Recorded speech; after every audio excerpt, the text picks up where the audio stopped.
إنه من سليمان إنه من سليمان وإنه بسم الله الرحمن الرحيم.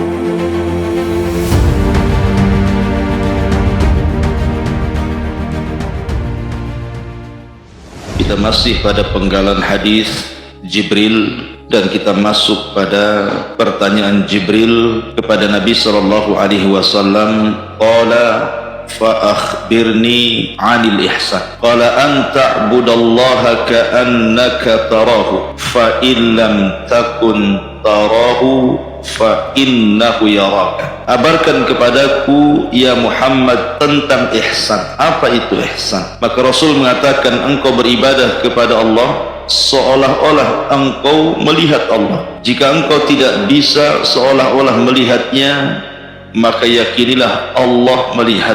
Kalimat ketiga dari pertanyaan Jibril ini adalah tingkatan tertinggi dari maratibil Islam. Oh, Islam itu memiliki 3 martabat, tingkatan-tingkatan.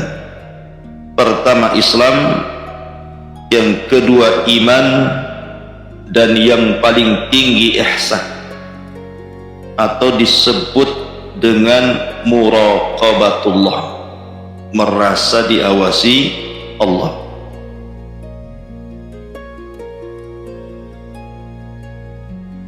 Dahulu di zaman Nabi sallallahu alaihi wasallam ada seorang wanita namanya Haulah bintu Sa'labah. Haulah bintu Sa'labah, atau dikenal dengan Haulah bintu Hakim. Wanita ini adalah wanita yang berakal. Dia menikah dengan seorang laki-laki yang sedikit kurang akalnya dan suka emosian. Tapi Haulah ini wanita sabar. Dia sabar bersama suaminya sampai melahirkan banyak anak. Suatu hari, yang namanya rumah tangga pasti ada percekcokan, walaupun mereka di zaman keemasan, di zaman para sahabat. Akhirnya kemudian suaminya karena emosi dia mengatakan, anti ka dhahri ummi, kamu seperti punggung ibuku. Kalimat dihar menyamakan istri dengan punggung ibu. Ada tradisi jahiliyah itu dianggap talak, seolah-olah suaminya menceraikan Haulah.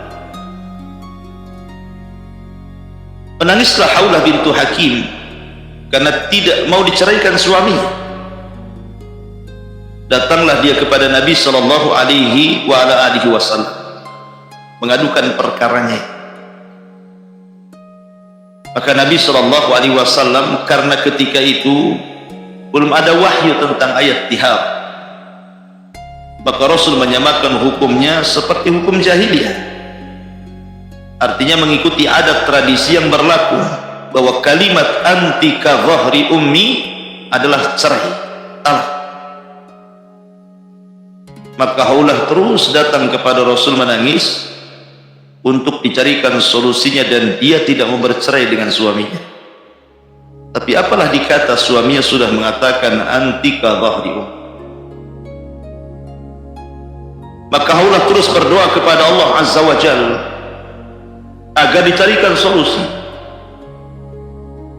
Suatu hari dia datang kembali kepada Nabi sallallahu alaihi wasallam. Di situ ada Rasul, dan di dekat situ ada Ummul Mukminin Aisyah radhiyallahu anha. Aisyah menceritakan kisah itu. Anehnya, ketika Nabi sallallahu alaihi wasallam berbincang dengan Haulah bintu Sa'labah, adalah Aisyah tidak jauh dari situ. Aisyah tidak mendengar apa yang diucapkan keduanya. Samar-samar Aisyah mendengar ucapannya, kadang kedengaran, kadang tidak, padahal dekat jaraknya. Rupanya Allah subhanahu wa ta'ala sedang menurunkan wahyu kepada Rasul, solusi kepada Haulah bintu Hakim. Turunlah ayat, qad sami Allahu qawlan lati tujadiluka fi zawjiha wa tashtaki ila Allah wallahu yasma'u tahawurakuma. Apa kata Allah? Allah telah mendengar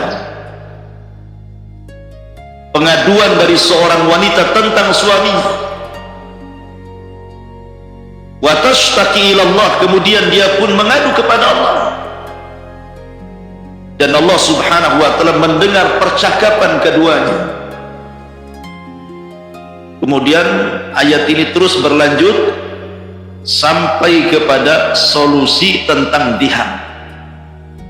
Ikhwan, seseorang kalau ada masalah kemudian mengadu kepada seseorang, pasti mencari solusi. Maksudnya kalau dia ada masalah kemudian bertanya, pasti ingin cepat tahu jawabannya. Apalagi masalah ini bukan masalah biasa, masalah cerai dan rujuk, masalah genting gitu ya. Tetapi ketika Allah subhanahu wa ta'ala menurunkan wahyu, Allah tidak lantas menjawab persoalannya,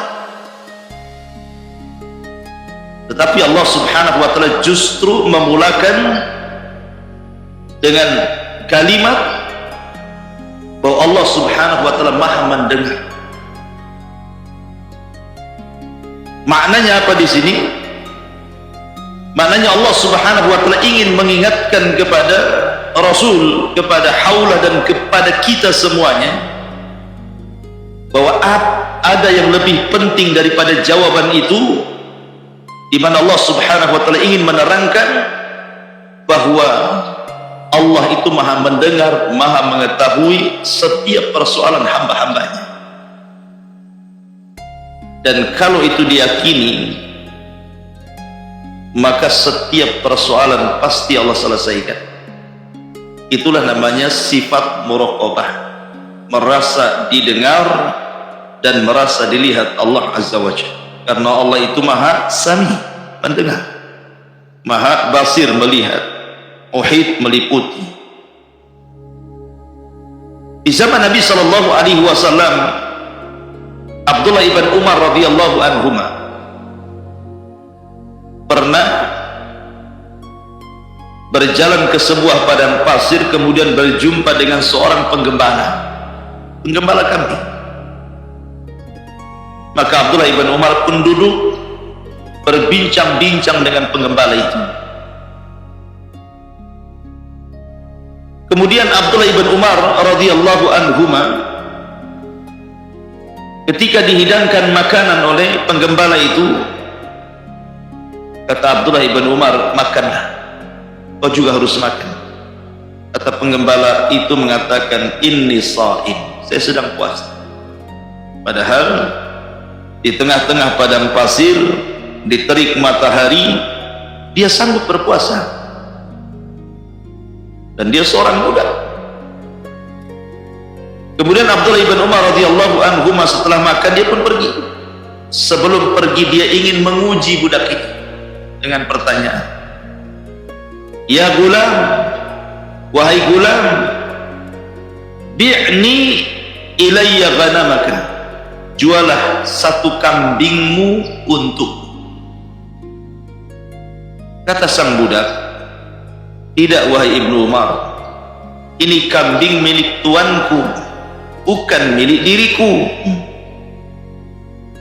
Kata Abdullah ibn Umar radhiyallahu anhuma, qul li sayyidika akalat khudhi, katakan saja sama tuanmu, salah satu kambingnya mati dimakan serigala, kan selesai.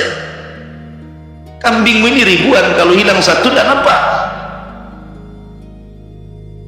Tetapi kemudian budak ini menjawab dengan jawaban yang benar, yang membuat Abdullah ibn Umar menangis.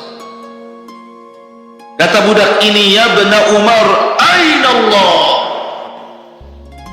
di mana Allah? Kata, Mada aqulu lillah, apa yang harus aku katakan kepada Allah jika kambing ini yang merupakan milik tuanku kujual kepadamu sementara tuanku tidak tahu. Fabaka Ibnu Umar. Ibnu Umar langsung menangis.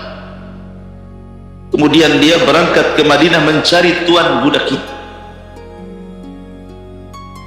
Dan Abdullah ibn Umar mengatakan kepada budak ini, wallahi laqad qulta kalimatan a'taqadka minallah. Demi Allah, engkau sudah mengucapkan kalimat, dengan kalimat itu Allah telah memerdekakan diri. Setelah jumpa dengan tuannya, dia mengatakan kepada tuan budak ini, saya merdekakan budakmu dan saya beli semua kambing. Akhirnya dimerdekakan budaknya, dibelikan kambingnya. Kata Ibnu Umar kembali kepada budak itu, idhab fa anta hurrun liwajhillah. Pergi kamu sudah bebas. Ambil kambing-kambing ini untuk. Lihat bagaimana Ibnu Umar radhiyallahu anhu, kisah ini disahihkan oleh Syekh Nasiruddin Al-Albani rahimahullahu taala. Walaupun kisah ini pendek ikhwan, tetapi kisah ini syarat dengan pelajaran tentang muraqabatullah. Bagaimana budak ini mengajarkan kepada kita muraqabatullah, merasa diawasi Allah Subhanahu wa taala dengan pertanyaan dan jawaban, aina Allah, di mana Allah? Seandainya ikhwatu fiddin, orang-orang yang menggunakan kendaraan kemudian lewat di lampu merah kemudian berhenti, nampaklah di situ ada polisi, padahal patung polisi, nampak model-model polisi, satpam saja modelnya model polisi sekarang pakai.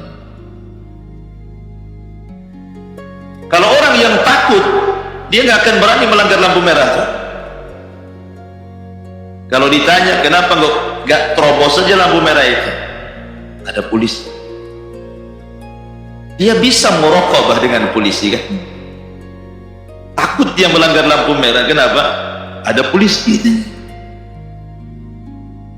Kalau seandainya ikhwatu fiddin, muraqabah ini diterapkan pada semua lini pekerjaan, seorang pekerja bisa rajin kalau pemiliknya melihatnya. Seorang pekerja merasa rajin ketika dilihat oleh atasannya.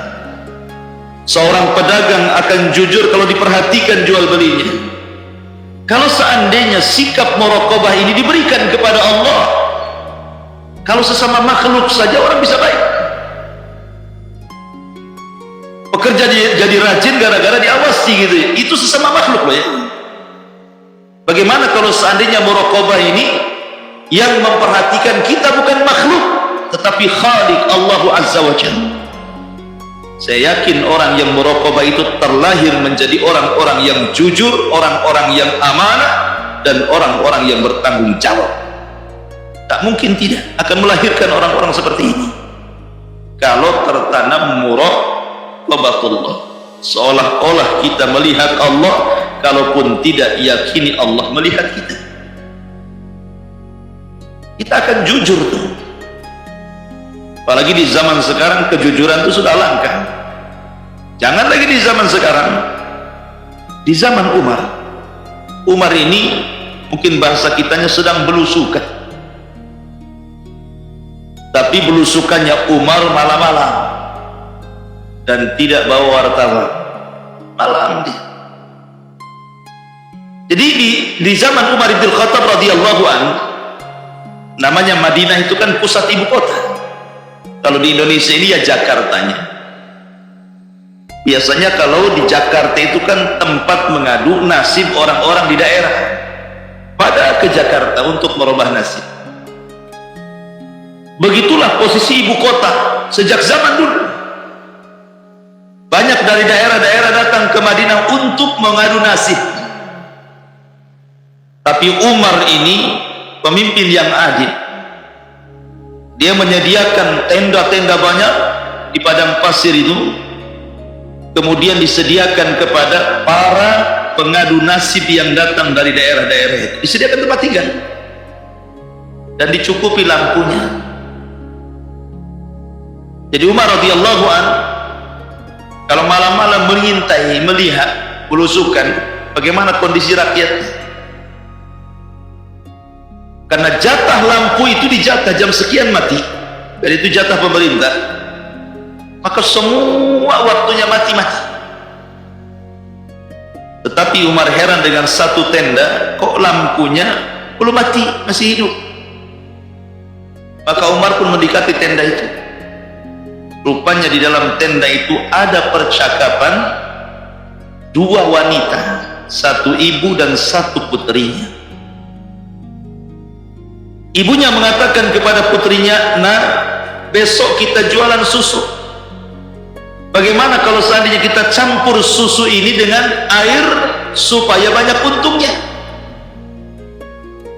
Yang namanya kecurangan dalam jual beli itu modelnya sama saja. Dari dulu sampai sekarang campur-campuran. Jual salak, atasnya salak pondok, bawahnya tah salak apa gitu. Katanya jeruk ini jeruk beras lagi, atasnya, bawahnya tah apa jeruk-jeruk nggak jelas yang busuk-busuk itu kan.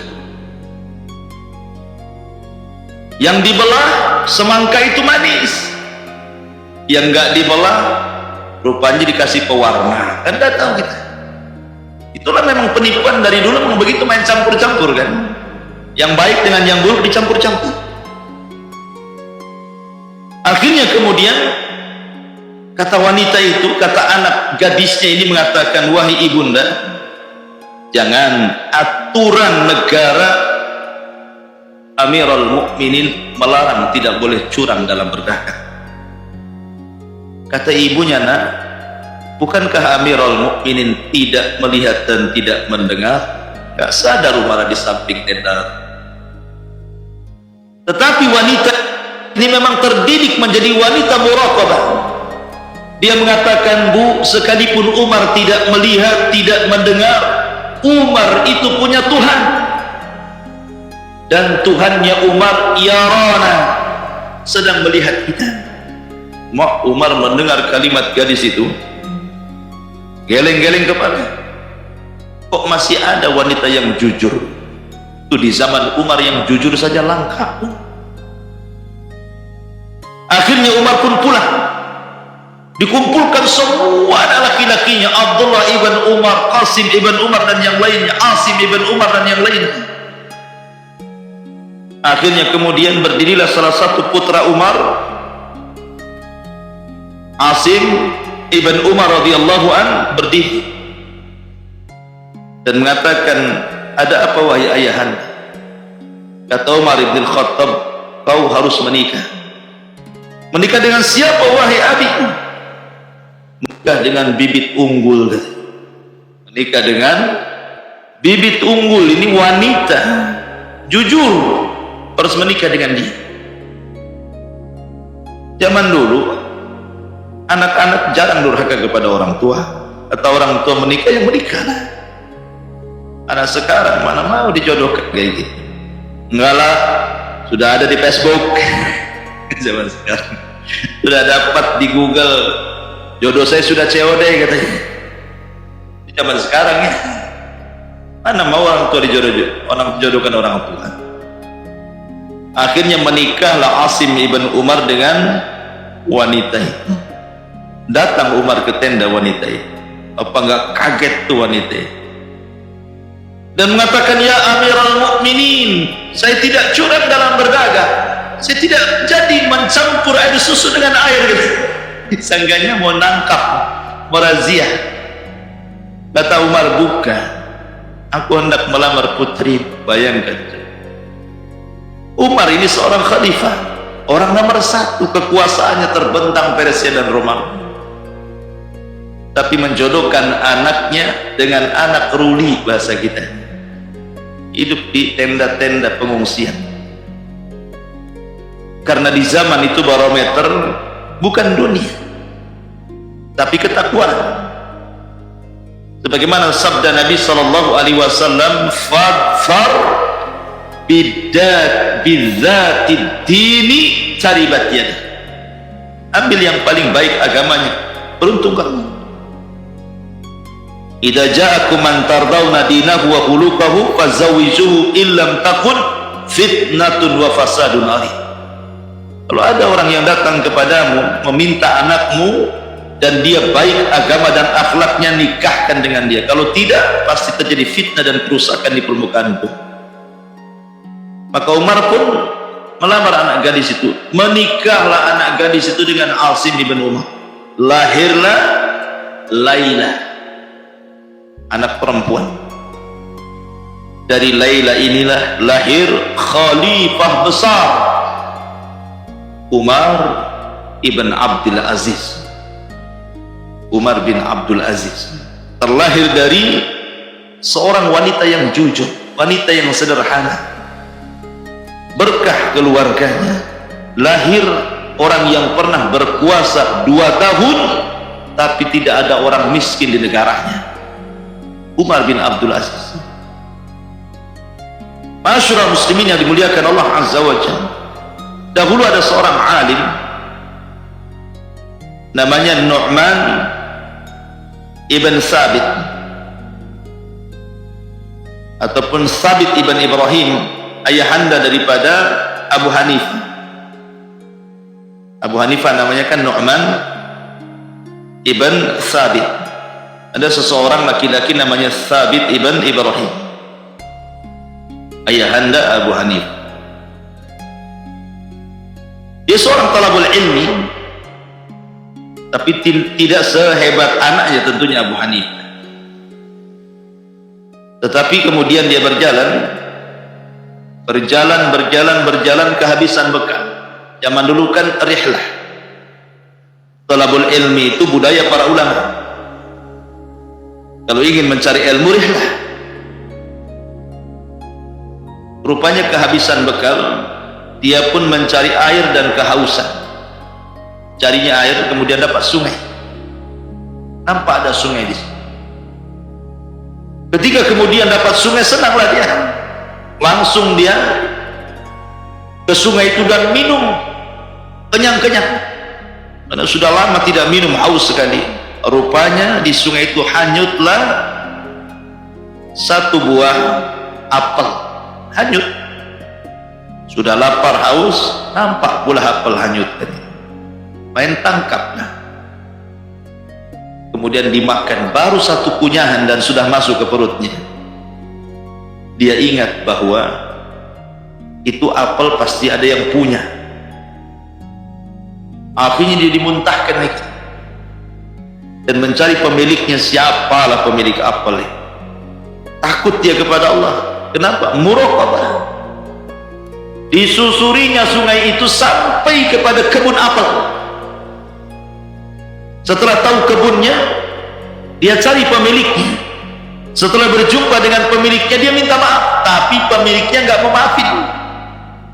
Sampai dia rela bekerja kalau dia mau, asal memaafkan kesalahan. Padahal kesalahannya ngambil apel yang hanyut. Kalau dibiarkan, apel itu hilang. Kalau saya dibiarkan, kan apel tetap kemana, kan entah berantah. Tetapi ini kan di bawah masih adalah separuh habis gigitan kan gitu ya. Tapi dia tahu itu bukan miliknya, dia warok. Makanya kemudian dia mengatakan, samihni ya fulan, maafkan aku wahai fulan. Tetapi orang ini mengatakan, tidak, aku tidak akan memaafkan diri. Lalu apa yang harus aku lakukan? Maka dia mengatakan, karena takjubnya, karena kejujurannya pemilik kebun itu, kamu harus menikah dengan putriku yang cacat. Maksudnya gimana? Aku punya putri, matanya buta, telinganya tuli, kemudian tangannya tidak bisa bergerak dan kakinya lumpuh. Geleng-geleng kepala, ya Tuhan, yang lain Masa gara-gara makan apel sedikit kok berat kali hukuman menikah dengan anaknya yang cacat gitu kan. Kira-kira kalau posisi ini tolabul ilmi ini antum langsung pergi antum, ini orang gila ini kan. Mau minta maaf baik-baik kok nggak dimaafin, ya udahlah kan, itu balik. Itu kalau posisi atau mungkin nggak dicari, dimakan lah kalau itu ngadang lagi. Kok lama nih kan itu ya, atau didatangi mungkin dilempar batu tuh. Lebih parah lagi itu. Tapi karena ini tolabul ilmi, zaman dulu kan tolabul ilmi kan takut kepada Allah luar biasa. Terpaksa lah, ya sudah kalau itu solusinya, apalah dikata. Menikahlah kemudian dengan anaknya yang cacat. Zaman sekarang kan menikah kan nampak tuh ceweknya, akhwatnya kan. Zaman dulu kan tak nampak, ya antara wali dengan mempelai laki-laki saja. Angkah tu kasih nikahkan engkau gitu, dengan mahar seperangkat alat masjid dibayar tunai, sah-sah kan ya. Banyak kali alat masjid saya. Orang lah kipas semua kena. Jadi akhirnya kemudian ketika disuruh menemui putrinya, dia pun mengucapkan salam, assalamualaikum, karena di balik tabir tiba-tiba wanita ini mengucapkan salam, waalaikumsalam lah, katanya isu, kenapa pula dia bisa bicara. Kemudian dia masuk, rupanya dia mendapatkan wanita yang sangat cantik. Dia tidak bisu, dia tidak tuli, dia tidak buta, dia tidak cacat. Wanita yang sangat cantik dan seorang wanita yang alim. Jadi dia mengatakan kepada wanita itu, kenapa bapakmu mengatakan kau tuli, kau buta, kau bisu, kau cacat, kau lumpuh gitu kan.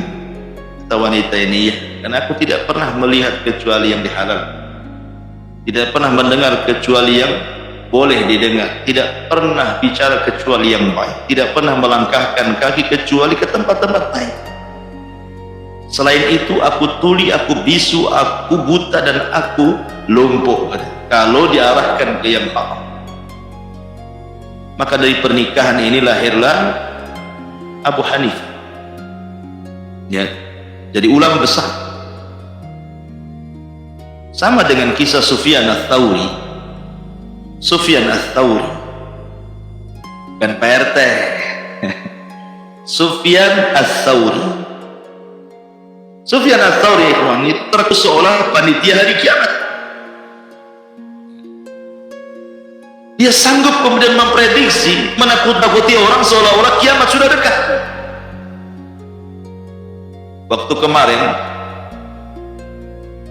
heboh-heboh tanggal 17 Ramadan akan terjadi dukhon, tanggal 15 Ramadan akan terjadi dukhon, langit akan menggelap, dan itu sudah viral. Bukan viral lagi, viral mungkin bahasanya, saking viral. Jadi adalah kawan di tiban kampungnya cerita, orang awam,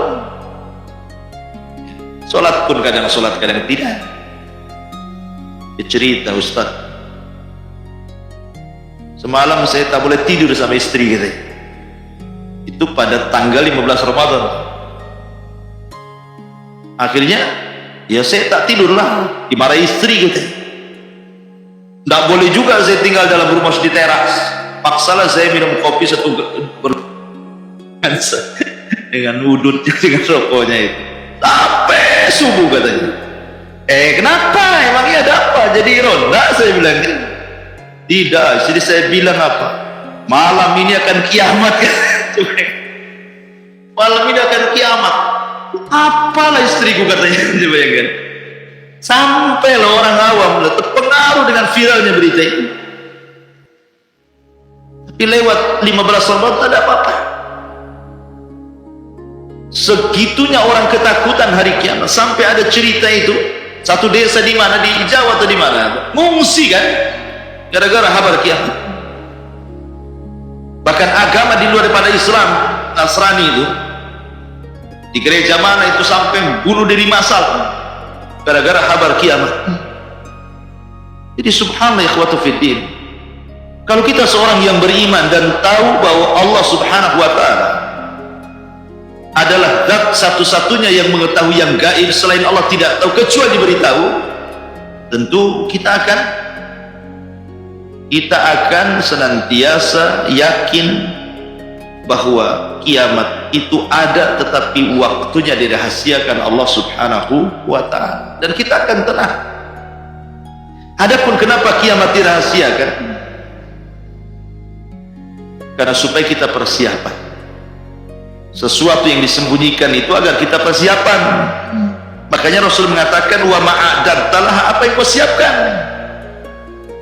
Karena kiamat tidak diberitahu waktunya, hanya diberitahu harinya saja, Jumat, supaya kita persiapan. Dan Allah mengatakan, wa tazawwadu fa inna khaira zadi taqwa, dan berbekalah kalian, dan sebaik-baik bekal adalah taqwallahi azza wa jalla.